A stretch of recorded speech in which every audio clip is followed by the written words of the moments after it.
In November of 2008, headlines across Italy announced a shocking story from Rome. The founder of a popular private violin school, Sergei Dyachenko, had met a mysterious end. He was a man who had moved from Russia in the early 90s, a musician who claimed to be a student of world-renowned legends, like the conductor Herbert von Karajan and the violinist David Oistrakh. But just before his life came to its sudden close, a darker story began to surface. Italian authorities had presented Dyachenko with accusations of a major deception.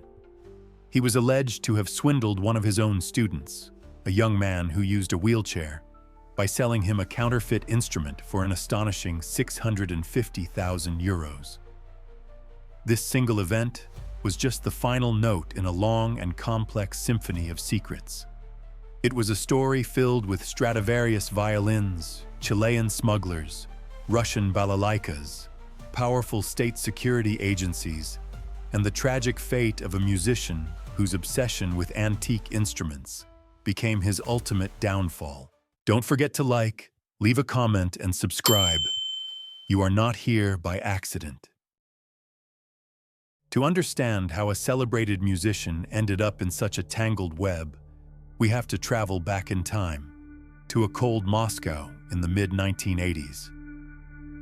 There, we can uncover the incredible scheme used to move priceless antique instruments to the West, and the story of one of the most unusual investigations ever conducted by the Committee for State Security. An operation where one wrong move could mean losing an irreplaceable piece of history forever. In January of 1986, a signal reached the Moscow Directorate of the KGB. Foreign students at the prestigious Moscow Conservatory were reportedly involved in the illicit transport of antique musical instruments.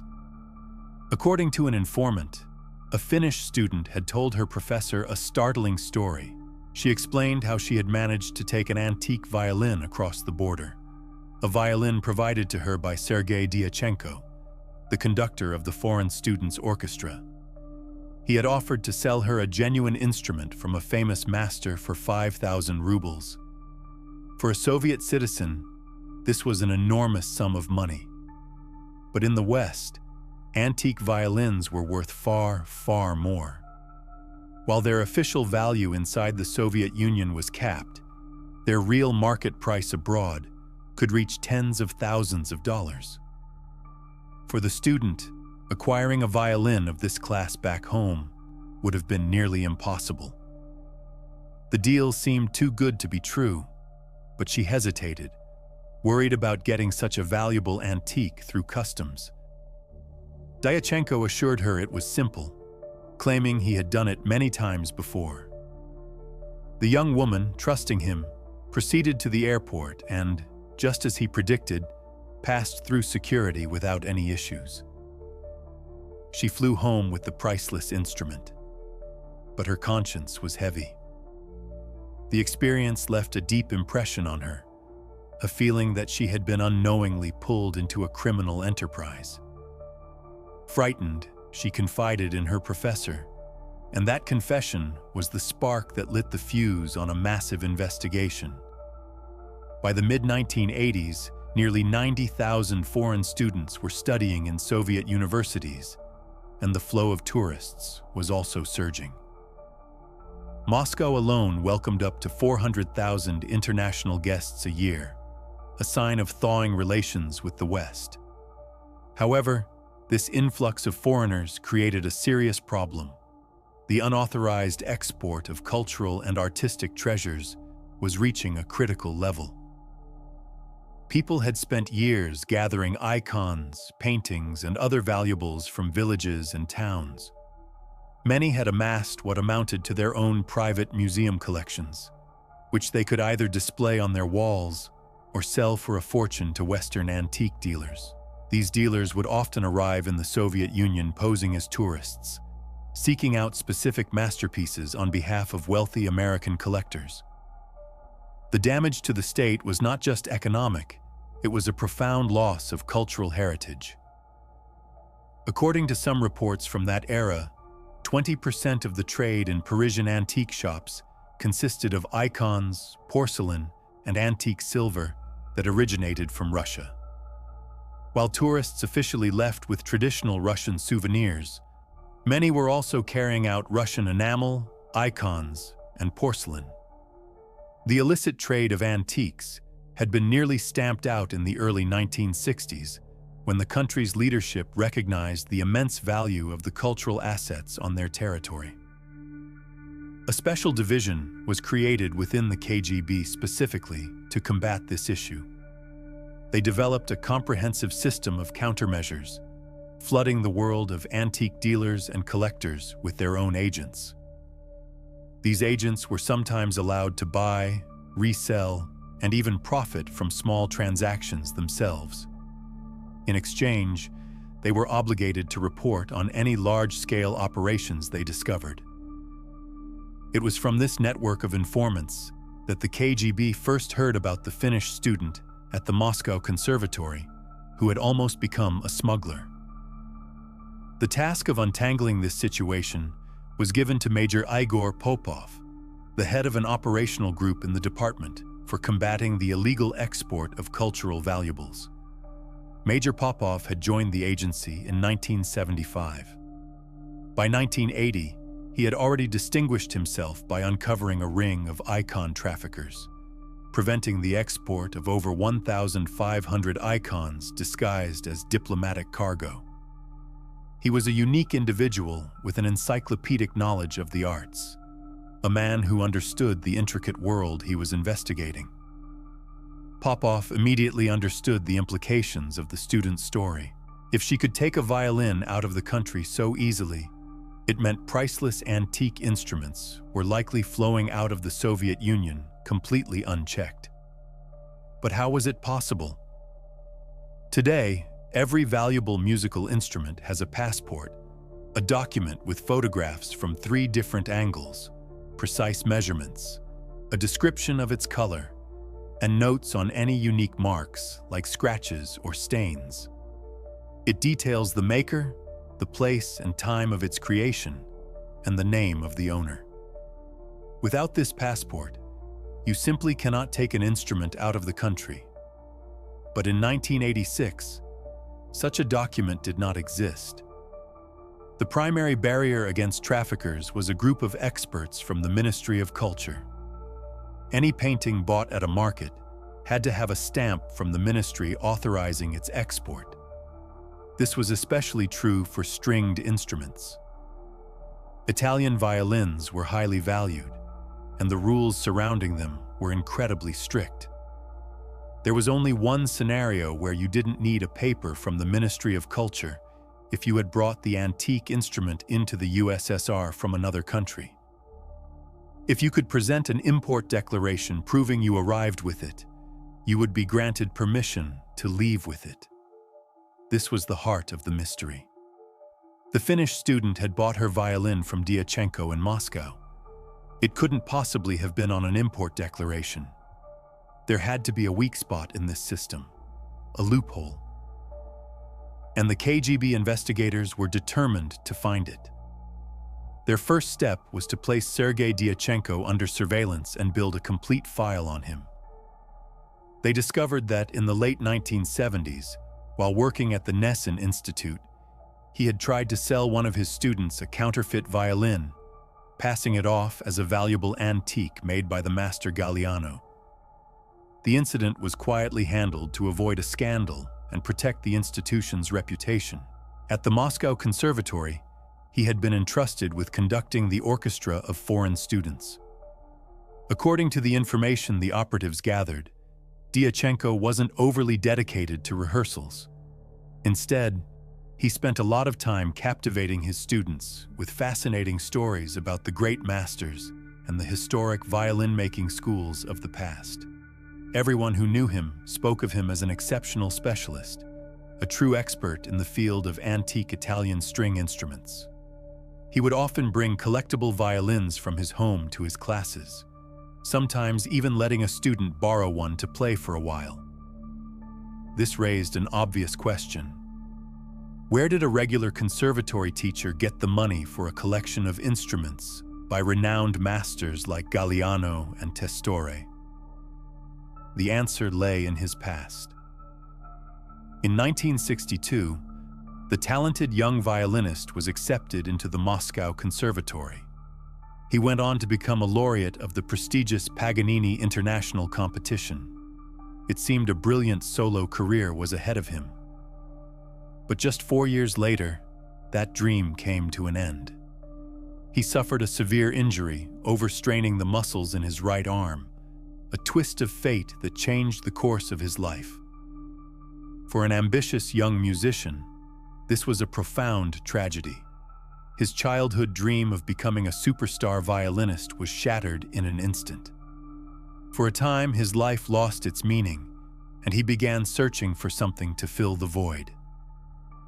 Dyachenko retrained as a conductor in Leningrad and quickly emerged as a high-level expert on antique violins. On January 31, 1986, the KGB's surveillance team reported that Dyachenko had visited the apartment of a famous violinist and professor at the Moscow Conservatory, Alexander Sherinsky. He was seen leaving the apartment carrying a violin case. Using his network of agents, Major Popov soon learned that Sherinsky had been complaining to his colleagues about Dyachenko's persistence. For 6 months, Dyachenko had been pleading with him to sell an antique violin made by the master Carlo Giuseppe Testore. The rare instrument was a family heirloom, passed down to Sherinsky from his grandfather, and he had no intention of selling it. But even after a firm refusal, Dyachenko didn't give up. In early January, he proposed a trade. He brought Sherinsky an instrument by another old master, Galliano, and told him, "Just play it. You will feel the difference in the sound. Maybe you'll change your mind." Sherinsky, intrigued, took the Galliano to a renowned violin maker for an opinion. The craftsman immediately recognized the instrument. He had repaired it himself several years earlier. "There are certain things that only I do," he explained. "I always recognize my own work."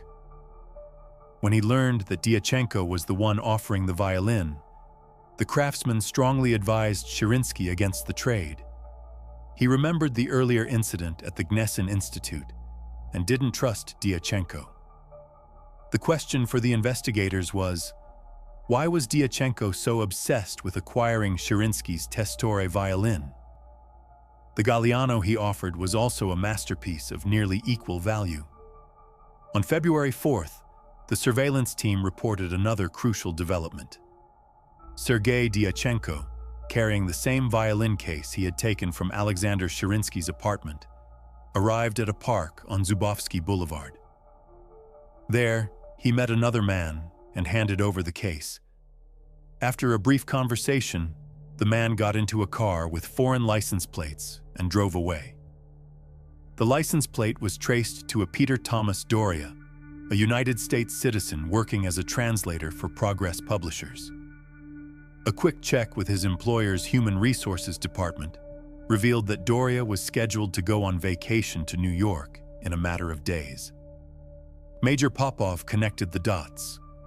Dyachenko was likely involved in an unauthorized export operation. The rare Testore violin was the target, and Doria was his courier. Popov's intuition told him an elaborate deception was about to take place. He immediately ordered surveillance on Doria. In an operation like this, there was no room for error. A single mistake could blow the entire case, and even worse, result in a priceless cultural artifact being lost forever. To get valuables across the border, traffickers of that era invented the most incredible methods. They would offer bribes of several thousand rubles to customs officials to look the other way as they moved gold, paintings, and icons. Boris Buryatse, a singer favored by the daughter of the Soviet leader, would transport diamonds to the West by having them surgically implanted under the skin of sleeping tigers during the Moscow circus's foreign tours. Once abroad, The predators would be briefly sedated again, and the jewels removed. No one ever thought to physically inspect the tigers and lions. Another famous case involved a former employee of the Hermitage Museum who would place valuable paintings and drawings inside cheap art albums and mail them to Jerusalem. He knew that postal inspectors only scanned the spines of books. In that case, the KGB managed to unmask the operation and recover the artworks. But they had never encountered a scheme involving antique musical instruments. How could they possibly uncover the loophole the conspirators were using? On the morning of February 8, 1986, Peter Doria arrived at Sheremetyevo Airport to check in for his flight to New York.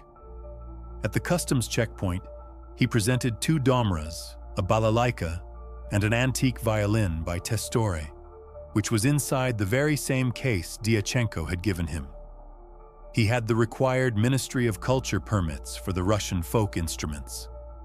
For the violin, he presented an import declaration, claiming he had brought it with him when he entered the USSR from the United States. But this time, the usual documents were not enough. The American was asked to step into a private inspection room. Waiting for him inside were investigators from the Committee for State Security and an expert from the Ministry of Culture, who had been personally invited by Major Popov. They knew exactly who was coming, and they were ready to unravel the entire scheme. The security agency had been aware of Peter Doria for some time. He first came to the Soviet Union in 1975 as a tourist. An acquaintance from émigré circles had invited him to accompany her on a trip to visit relatives in Moscow. Unexpectedly, as soon as he arrived in the Soviet capital, the young American approached the authorities with an unusual request. Doria, who claimed to have a deep affection for the country, wanted to live there. Such a request was highly unusual. You couldn't just decide to move to the USSR. There had to be a compelling reason. The authorities would always ask where you would live, how you would support yourself, and what you would be doing. His request was initially denied, but Doria was persistent. This unusual history had already placed him on the agency's radar. The investigators laid out the instruments. The expert immediately confirmed their suspicions. The violin in the case was indeed the priceless Testorum from Alexander Sherinsky's collection, and the scheme was brilliantly simple. The Finnish student's story was the key that unlocked the whole puzzle. Dyachenko hadn't sold her an antique violin. He had lent it to her. She had arrived in Moscow with her own cheap, modern violin, which she had properly declared at customs. The plan was a direct swap. The student would leave her own inexpensive instrument with Dyachenko, and in its place, take the priceless antique violin home, using her original customs declaration. A customs officer, not being a violin expert, would see a violin in a case and a corresponding form and wave it through. The folk instruments Doria was carrying were just a clever misdirection. The real prize was the Testor violin, smuggled out using the same method of substitution. Dyachenko had found his loophole. In the end, the evidence was overwhelming. The official report stated that everything presented in the accusation was laid out correctly. Dyachenko's scheme was exposed. Years later, he would emigrate to Italy, start a new life, and open his own school. But the story circles back to that balcony in Rome in 2008. His passing was officially ruled an accident, but speculation has never truly faded. Was it just a tragic misstep? Or did the shadows of his past, a world of high-stakes art and clandestine dealings, finally catch up to him? Some familiar with the case still wonder if a figure from his old life decided it was time to close a final chapter. This is a story of how a deep love for art can twist into a dangerous obsession, leading a brilliant man down a path of deception. It's a tale of an ingenious scheme and the meticulous investigation that brought it to light. But it also leaves us with a lingering thought: how many other priceless treasures, smuggled through similar hidden channels, were lost forever? And what other secrets still lie dormant, hidden within the silent, beautiful bodies of the world's most valuable instruments? He was the perfect American defector, a brilliant academic who traded the promise of the West for the ideology of the East, fluent in Russian, and praising his new life in the Soviet Union at every turn. But behind the charming facade of Peter Doriot, counterintelligence officers saw something else entirely. They saw a man whose background was riddled with inconsistencies, whose language skills were almost too good to be true, and whose sudden arrival in Moscow felt less like a personal choice and more like a strategic move in a silent global game. Was he truly a convert to the cause? Or was he a carefully placed asset, a sleeper agent waiting for a signal? The state security services decided to give him a job where he could be watched, a place on the front lines of the ideological conflict. And as they watched, they waited for the mask to slip, never imagining the truth would be far more complex, involving priceless artifacts, a desperate musician, and a scheme so audacious it threatened to empty the country of its most valuable cultural treasures. This American, Peter Doriot, seemed to be living a dream.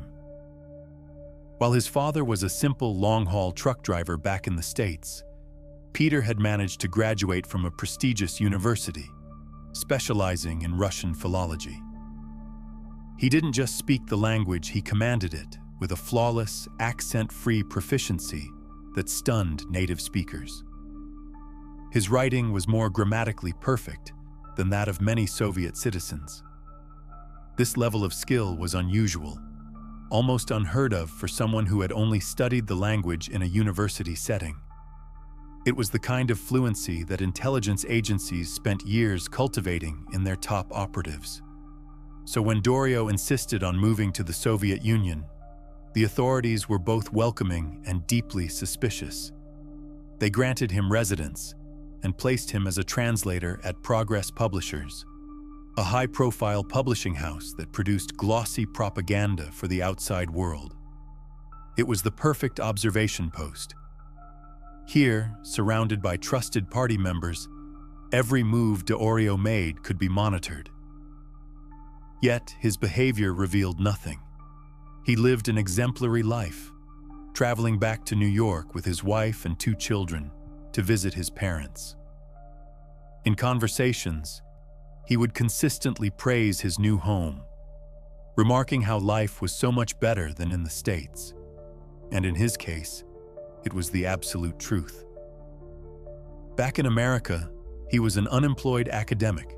In the USSR, he landed a job at the Soviet Union magazine, a publication with a monthly circulation of over 1 million, printed in 19 different languages. He became one of their best and highest paid English translators, earning up to 1,000 rubles a month, a fortune at a time when the heroes of his articles couldn't dream of such a salary. Still, the security services kept the file open. They theorized he might be a clean agent, held in reserve for a delicate political situation, perhaps to be used in a citizen exchange if one of their own operatives was detained abroad. But they were looking for a political game, when the real story was one of art and greed. The first thread of the real plot appeared at an airport customs check. Doriot was attempting to leave the country with a violin.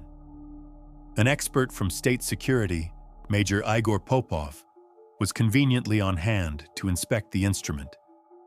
It was identified as a priceless piece made by the Italian master Niccolò Galliano. When confronted, Doriot didn't hesitate. He immediately confessed the violin belonged to a man named Sergei Dyachenko, and that he was trying to transport it to the United States for a clandestine sale. Within hours, Dyachenko was also in custody. An emergency panel of the country's top violin experts was assembled.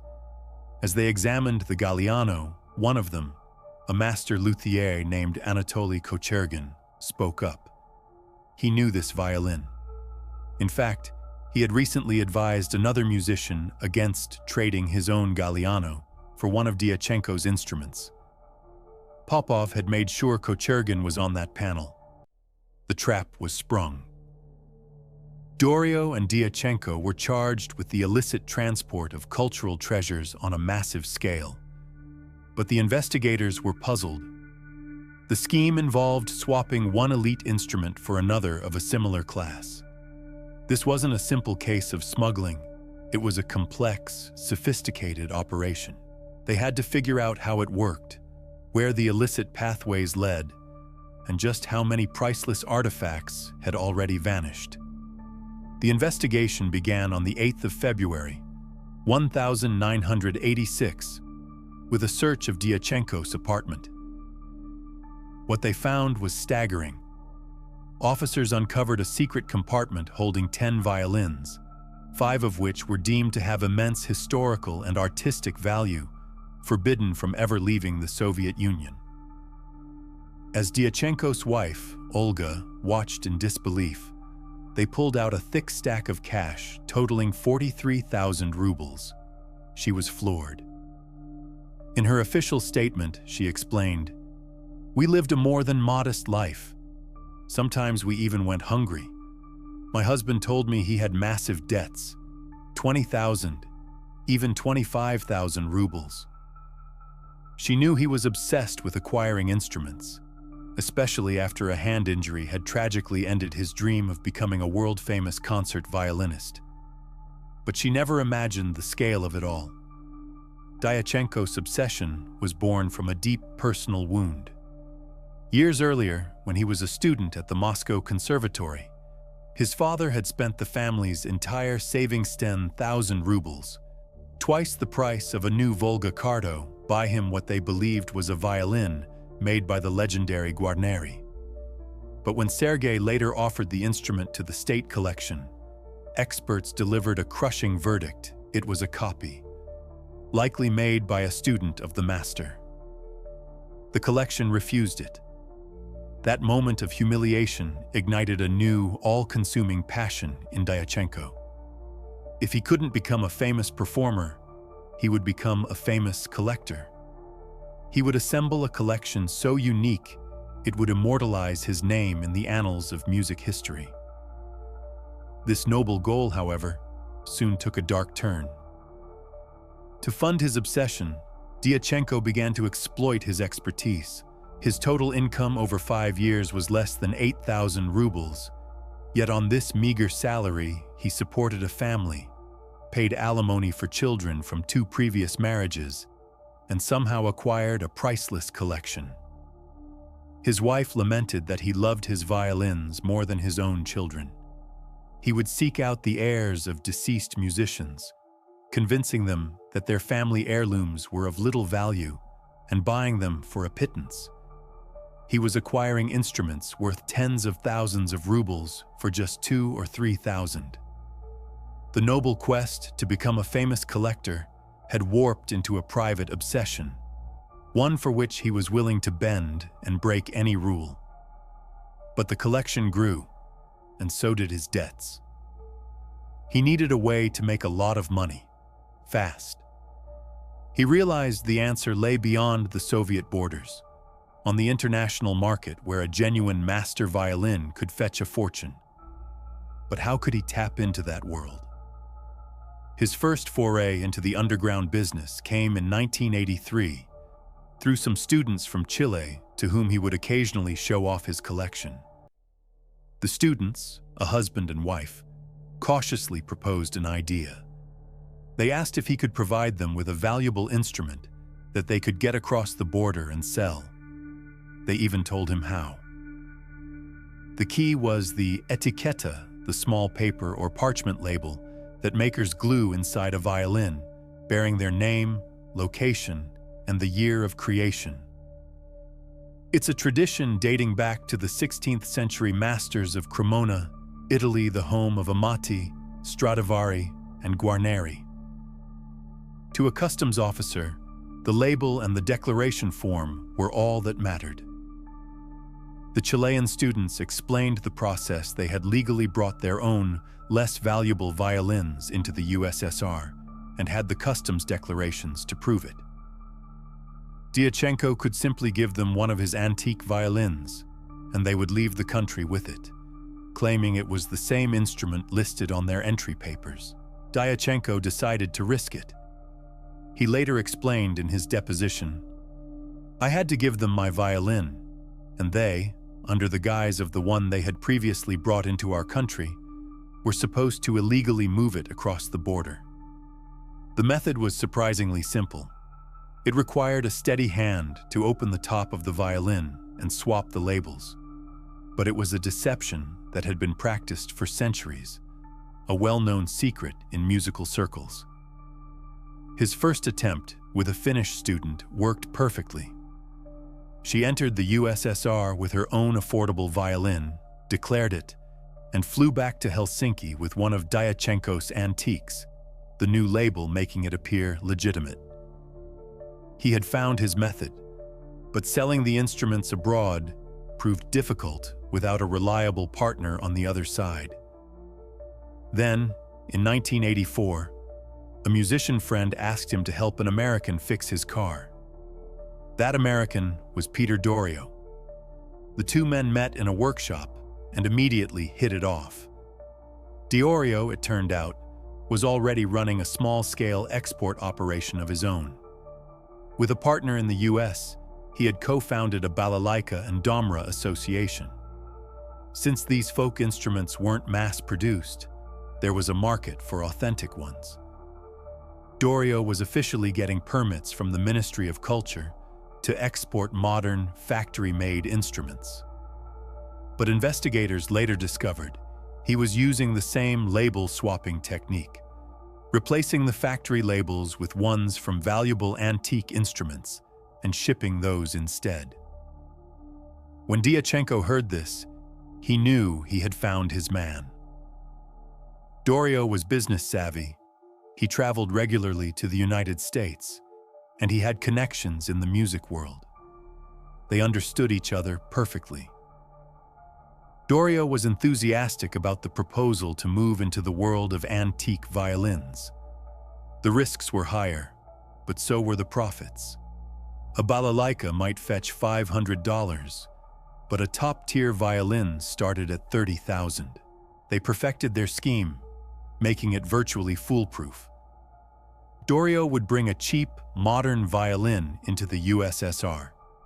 Dyachenko would provide him with a genuine antique label from one of his instruments. Dorio would take this label back to the US and carefully affix it to a different cheap violin. On his next trip into the USSR, he would declare this cheap, relabeled instrument as the priceless antique at customs. Then, months later, armed with that official declaration, he would walk out of the country with the real antique violin, which perfectly matched the paperwork. Their very first attempt exceeded all expectations. The smuggled violin sold at a prestigious auction for $42,000. They felt they were on the right path, unstoppable. Their downfall came when they got overconfident. In February of 1986, they planned their next big score. A client in the United States had specifically requested a violin by the master Ruggieri. Dorio had already completed the first leg of the plan, bringing a fake Ruggieri label into the country and getting a declaration for it. There was just one problem: the owner of the real Ruggieri, a musician named Alexander Sherinsky, flatly refused to sell or trade it. Unwilling to lose the buyer, the partners made a fateful decision.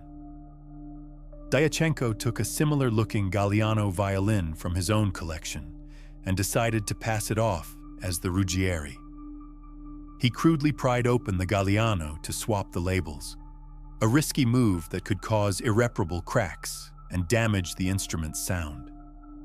Time was short, and he was nervous. It was this desperate, clumsy act that led to his capture at the airport. An old saying among musicians claimed that anyone who touched a Galliano with ill intent would be punished. Whether it was a curse or simple coincidence, that's exactly what happened to Diorio and Diachenko. Their intuition, which had guided them through years of deception, finally failed them, clouded by ambition and the thrill of the game. The aftermath was swift. Both men were tried. Diachenko was sentenced for his role in the sophisticated operation, and in a stunning twist that confirmed the KGB's initial suspicions, Peter Doriot never served his full time in a correctional facility. In October of 1986, he was put on a plane and sent back to the West, exchanged for a Soviet physicist who had been detained in the US on espionage charges. The American who seemed like a spy turned out to be an art smuggler, but he was treated like a spy in the end. The priceless violins, including the fateful Gagliano, were confiscated and turned over to the state collection of unique musical instruments of Russia, where they remain protected today. The story of Doriot and Diachenko is a tangled tale of two men from opposite worlds, united by a singular, dangerous obsession. It leaves you wondering about the fine line between passion and greed, and how the silent beauty of a centuries-old instrument could drive people to risk everything.